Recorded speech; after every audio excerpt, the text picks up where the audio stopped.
I'm Joanna Killian and I am Chief Exec at Surrey County Council. Nice to meet you, Joanna.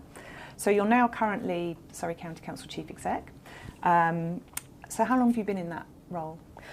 I have been Chief Exec at Surrey County Council for about 3.5 years now. Being a Chief Exec of a local authority, is an incredible job, and I'm really lucky to do it.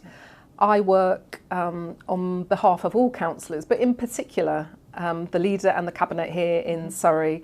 My job is to translate the priorities that they have into sort of operational action, which sounds a bit dull. But the reality is my job is about making sure that we deliver really high quality services to our residents. Do you want to tell us a little bit about where you grew up, what your parents did for a living? So give us a bit of a background of how you sort of ended up here at Surrey County Council. So where did you grow up? I grew up in a small village in Bedfordshire. My parents were both Irish immigrants.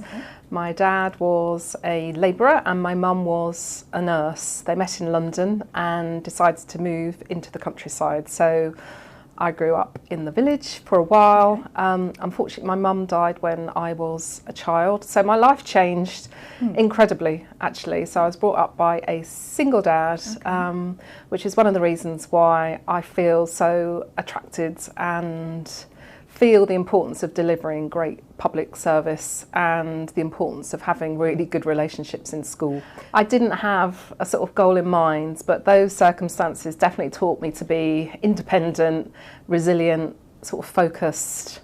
I relied a lot on teachers and friends at school who understood my circumstances and really sort of helped me cope day to day, but also helped me through exams and gave me the confidence actually to think that I could get out of the situation that I was in and actually could go to university. So for me, I have huge admiration for teachers, educators. Without them, I would just not be in this position. I didn't think I would be capable of doing anything, really, that I could have been a sort of carer for my father who became very unwell. So it was teachers and friends at school that gave me the courage to think actually I could do my O-levels and my A-levels, and actually I thought in the end being able to go to university was a way of not escaping, but a way of sort of separating of what had been a really sort of traumatic time into a much more positive future. I was the first person in my family to go to university, which was which was like an incredible thing for all of us, given some of the issues that I encountered as I grew up. So as Chief Executive, do you get time off at the weekend, or are you like the Prime Minister? Are you getting up at 4 o'clock in the morning and answering calls and that sort of stuff? Is it pretty full on, or do you get some downtime? I mean, being a Chief Exec in an organisation like this, is a full-time job, including at weekends. So I'm always sort of mindful that I'm on the job, but not in a way that means that I can't rest and relax. Like many senior leaders, I am on call often, but that I see as a fundamental part of my job, and it's something I enjoy, actually. And if I didn't enjoy my job, I wouldn't be doing it, but I do work a little bit at the weekends. So what's the most frustrating parts about your job? I try not to let myself get sort of frustrated, because I think it's difficult to be positive and achieve good change. There are things that I think are just wrong.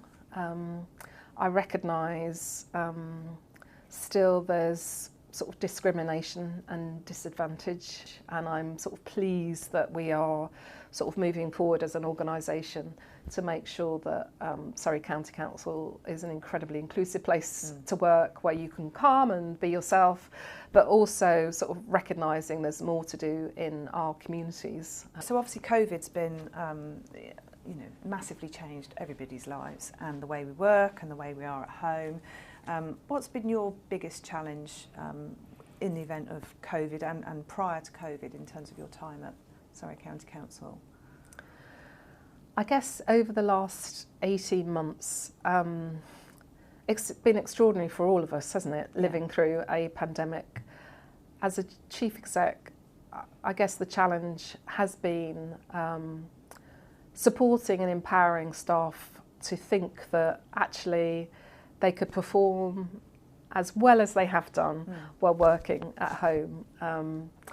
I think staff have been sort of exemplary while sort of coping with their own sort of personal pressures. It's been incredible to see so many people homeschool their kids, you know, act as carers, and sort of cope with grief, unfortunately. So with all our key statutory partners, we had very clear programmes of work that we delivered a lot of support into our communities at short notice, that we sort of kept care homes going because we had great PPE stocks, that we could get the most vulnerable off the streets, you know. So we did I think a good job under extreme sort of pressure.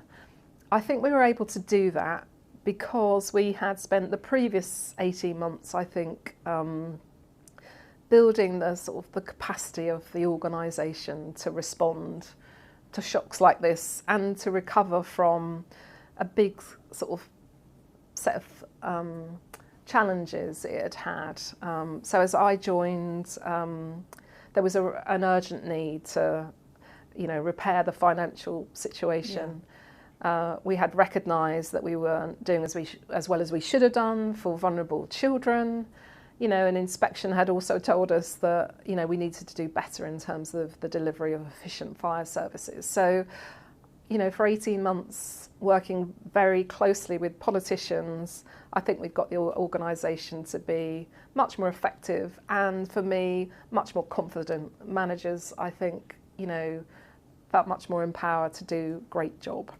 So when the pandemic came, it felt like we were in a strong position to lead, and that's, I think, given us lots of opportunities now going forward. I think our partnership working is really strong.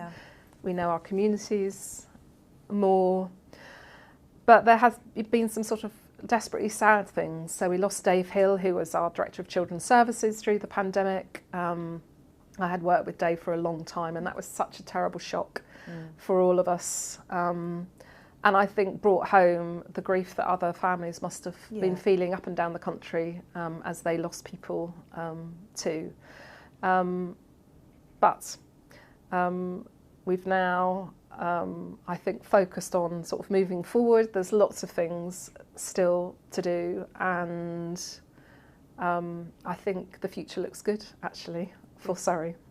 So going forward, we've come through COVID, as you say, you think we're in a lot. We've done well. We did well as a council, and so what are you looking forward to achieving next?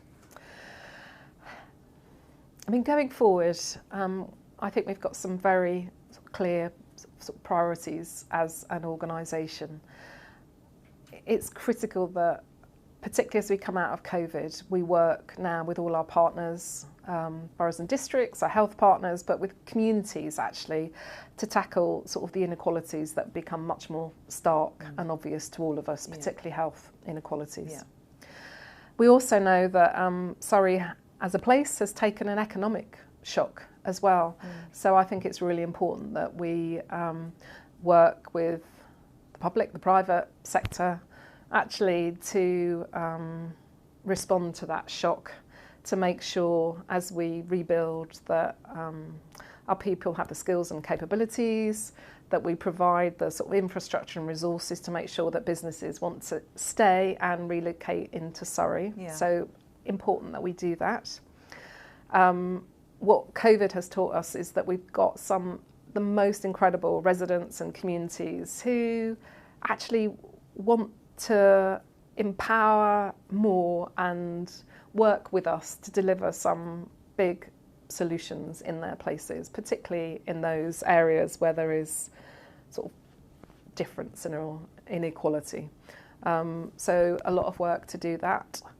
As well as that, I'm absolutely driven to make sure that the improvement work that we've been doing in children's services continues to deliver great outcomes for children and young people who I think have really suffered through COVID.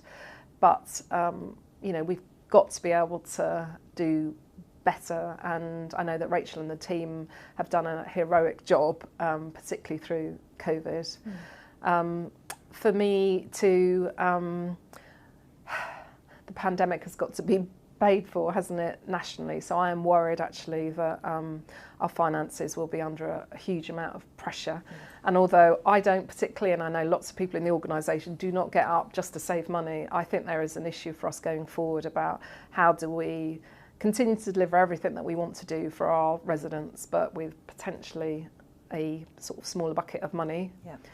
And for me, the big issue of our age is about how we work together to tackle climate change. We've set ourselves some incredibly stretching targets as a nation, as an organisation, and I think it's imperative now that we take action and do all we can to sort of ameliorate the impact of climate change, because I think the consequences for us economically, for our communities, for our environment, will be catastrophic.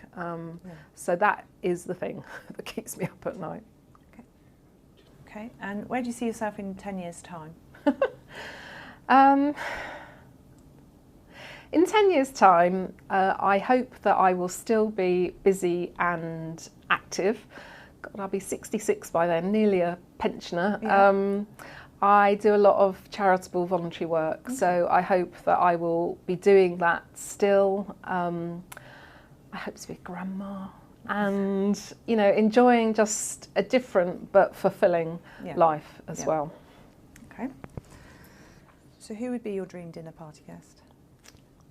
So my dream... And would you cook?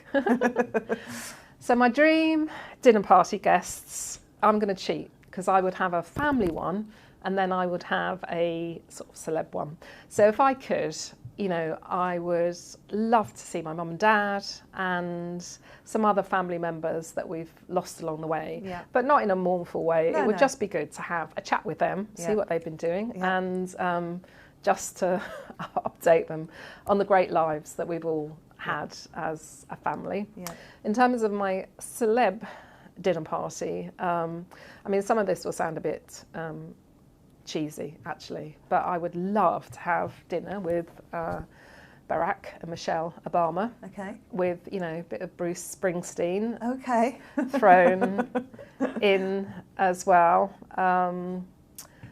I would also like to invite to that a couple of my best friends who have just been inspirational all my life and kept me going, and